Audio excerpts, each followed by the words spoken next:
Hi,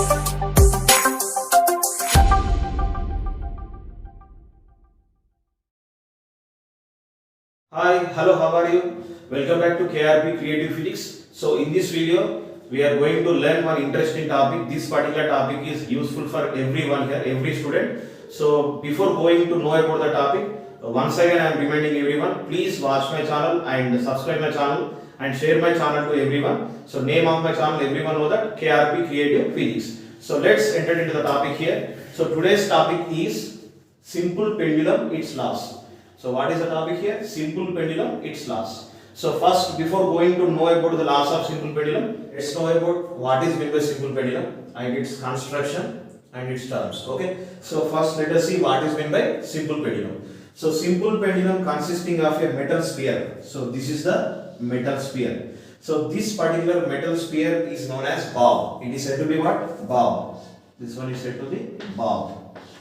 So this particular metal bob is suspended to a fixed support. This is the fixed support with the help of a string. So this particular arrangement is said to be simple pendulum. Okay. So now let's see how it is going to work here. Let's see the working of simple pendulum. So if we draw this simple pendulum, towards the right or left to a certain distance. So if we draw the metal bob towards the left or right with a certain distance, so it makes complete to and fro motion. So it makes repeated motion.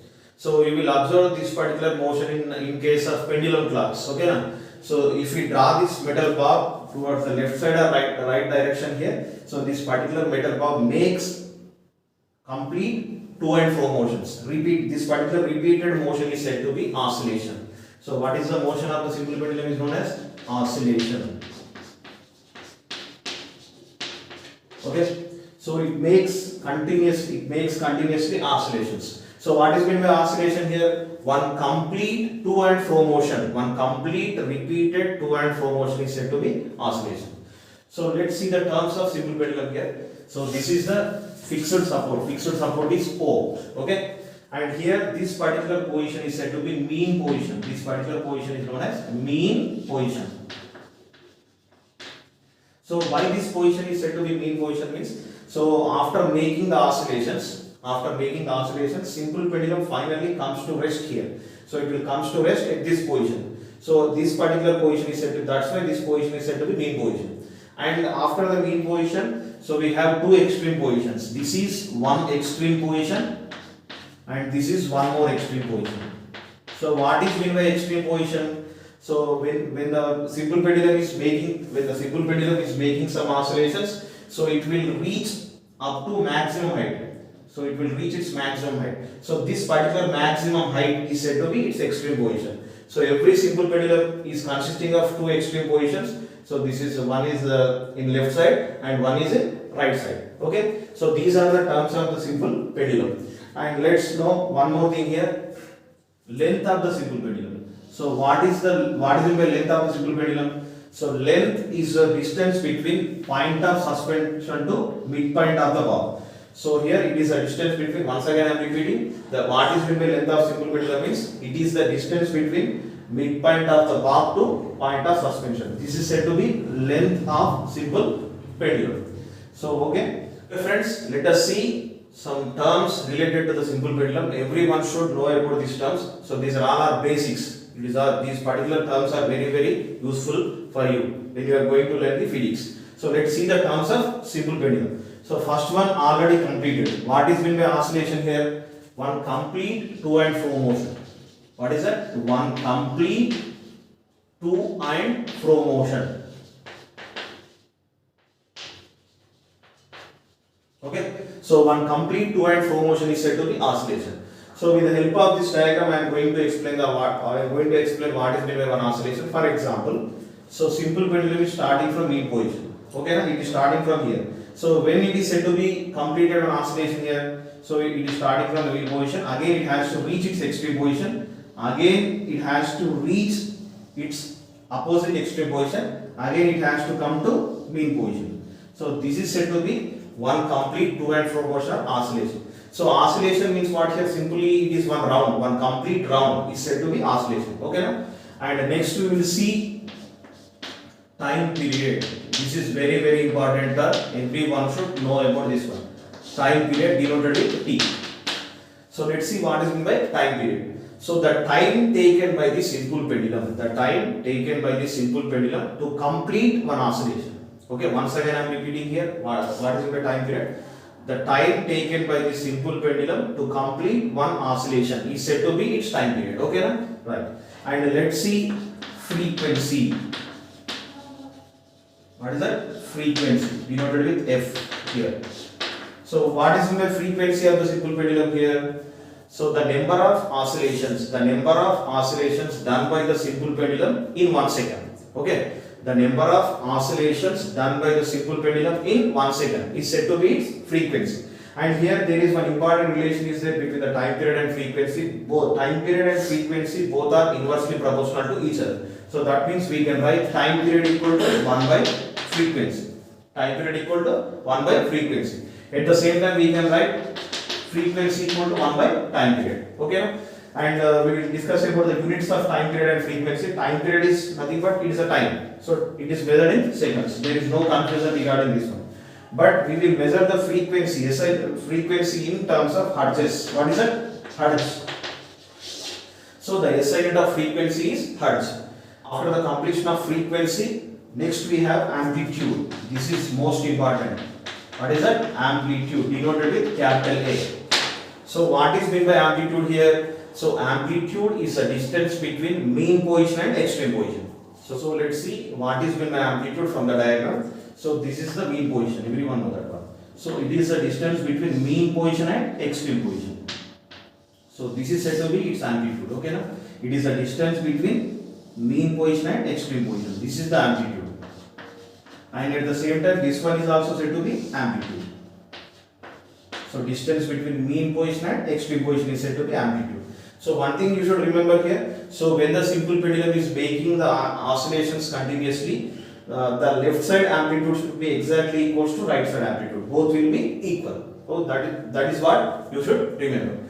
So in this particular video, we learned so what is meant by simple pendulum, its construction, and all the terms of simple pendulum. Okay.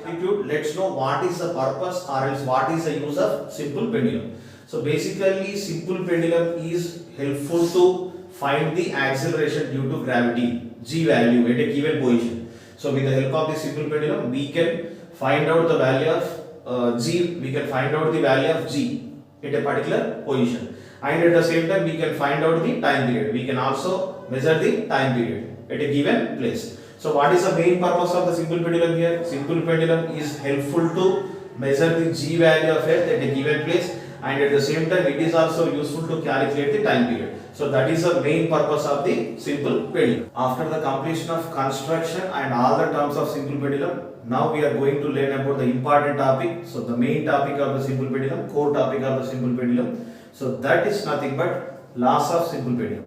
So generally simple pendulum consisting of 3 laws. So let's see the first law here. So first law, if we consider the first law of simple pendulum, the time period of the simple pendulum is always independent of its amplitude. Okay, what does it mean here? Once I am explaining, the time period of the simple pendulum is always independent of its amplitude. So that is very simple. That means, so if we change the amplitude of the simple pendulum, this is amplitude now. So even though if we change the amplitude of the simple pendulum, time period does not change. So time period is completely independent of amplitude of the simple pendulum. So that is the first law here. Time period is, what is it? Time period is independent of amplitude. Independent of amplitude. So that is the first law. Okay. So next we will come to the second law of simple pendulum.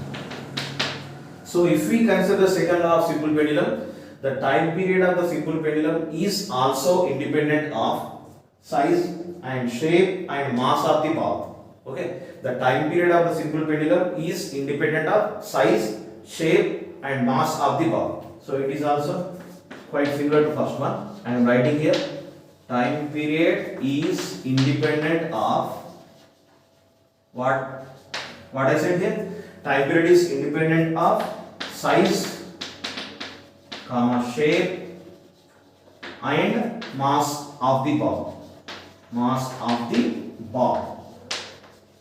So what does it mean here? Even though if we change the size or shape, its mass of this particular metal ball, its time period does not change. So time period is completely independent of amplitude according to the first law. According to the second law, time period is independent of mass, size and shape of the metal ball. And let's see the third law here. This particular third law is most important. Everyone should remember.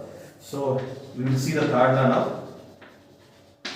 So what is mean by third law of simple pendulum is the time period of the simple pendulum is directly proportional to square root of its length. So this is very important. Once again I am repeating here. The time period of simple pendulum is directly proportional to square root of its length. So just directly I am going to write here time period denoted with T. Time period is directly proportional to square root of length. So that is the third law. So from this particular expression, it is very clearly known that time period is going to dependent on only length of the simple pendulum. So that means if we change the length of the simple pendulum, so automatically its time period is also going to change, and it is directly proportional. That means if the length of the simple pendulum increases, its time period is also going to increases. So these are the three laws of simple pendulum here. So till now we discussed about construction and what is the purpose and what are the terms and laws of simple pendulum. Okay. Right. After the completion of laws of simple pendulum, so let's discuss about some important formulas related to the simple pendulum. Okay. Formulas of simple pendulum. So most probably, what is the purpose of simple pendulum? It is used to find out the time period as well as acceleration due to gravity. So these are the principles to find time period. First principle to find the time period is given by T equal to 2 pi under root L by G. So this is the formula to find the time period of simple pendulum. Most important principle here. Everyone should remind this. And if we simplify this one, so that means if we modify this one, then we will get the equation for acceleration due to gravity. So further sake, what I am doing here, I am doing squaring on both sides. So by squaring on both sides, equation 1 becomes T square equal to 4 pi square.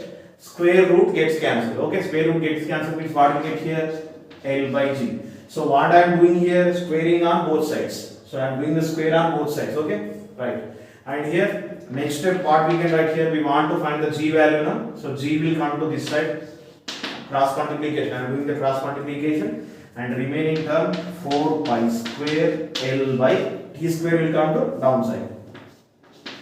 So this is the formula to find acceleration due to gravity. So these are the two formulas most important. These are related to the simple pendulum. One is to find time period and next one is to find acceleration due to gravity. And including these particular two formulas, we have one more formula. You know that one very well. T is directly proportional to L. So but it can be written as in another form also. T1 by T2 equals to under root L1 by under root L2. So this is the third formula related to the simple pendulum. Okay. So these are the three formulas here. So with this, I explained all the theory topic related to the simple pendulum. So after the theory topic, so let's move on to the next.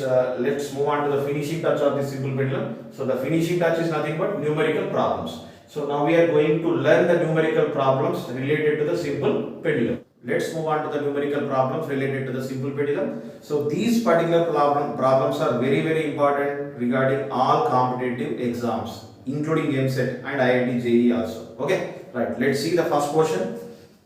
So here, the length of seconds pendulum is 100 centimeters. So first you need to know seconds pendulum. This is you should know. So in question directly they will give. So what is meant by seconds pendulum means if the time period of any simple pendulum becomes 2 seconds. Becomes how many seconds? How many seconds here? 2 seconds. So then it is said to be seconds pendulum. So in the question they don't give the time period of seconds pendulum. We should know that part here. That's why I am explaining. So here the length of seconds pendulum is 100 centimeters. Okay.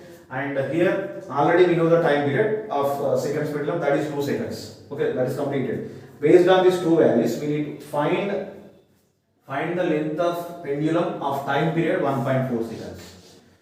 Okay, so we need to find the length of another pendulum of having time period 1.4 seconds. So that is the given data. And in this particular problem, if you observe this question, it is basically related to the relation between time period and length. So we have to take the equation which explains, which gives a relation between time period and length. So according to the third law, already we know that one time period is directly proportional to under root n. Okay, and this particular problem, this particular equation can be written as T1 by T2 equals to under root L1 by L2. So now let's write the given values from the question here. So first, regarding the simple seconds pendulum, for seconds pendulum. Okay, so what is its length here? It is given that length L1 equal to 100 centimeters. It is given in question. But time period we should know, they won't give. So time period how much? Regarding the second pendulum, time period is 2 seconds. So we know L1 value and T1 value. And at the same time T2 value is given. Time period of another pendulum is given here. T2 equal to how much is given here? 1.4 seconds. And based on these three values, just remaining term we should find out. That is nothing but L2. So we should find L2. So from this equation easily we get the answer here. So just observe here T1. T1 value how much here? T1 equal to 2 seconds. T2 1.4 seconds under root. So L1 value how much? 100. We need to find L2. So what I am going to do here means squaring on both sides to remove this particular root. Okay. So after squaring here, 2 square 4. 2 square is nothing but 4. 1.4 whole square. 1.4 into 1.4 how much? 1.96. 1.96. So here square root gets cancelled. Nothing to worry about this one. And that is nothing but 100 by L2. 100 by L2. So next what we need to do here? We need to do cross multiplication. Cross multiplication by applying cross multiplication. So here what we get here? 4 into L2. 4 into L2 equals to 1.96 into 100. So here we write here 4 into L2 equals to 1.96 into 100. 1.96 into 100. So by doing simplification, 4 L2 equals to 1.96 into 100 becomes 196.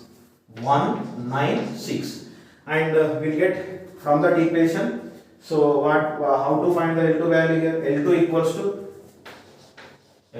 to 196 by 4. 196 by 4. So we need to do the division here.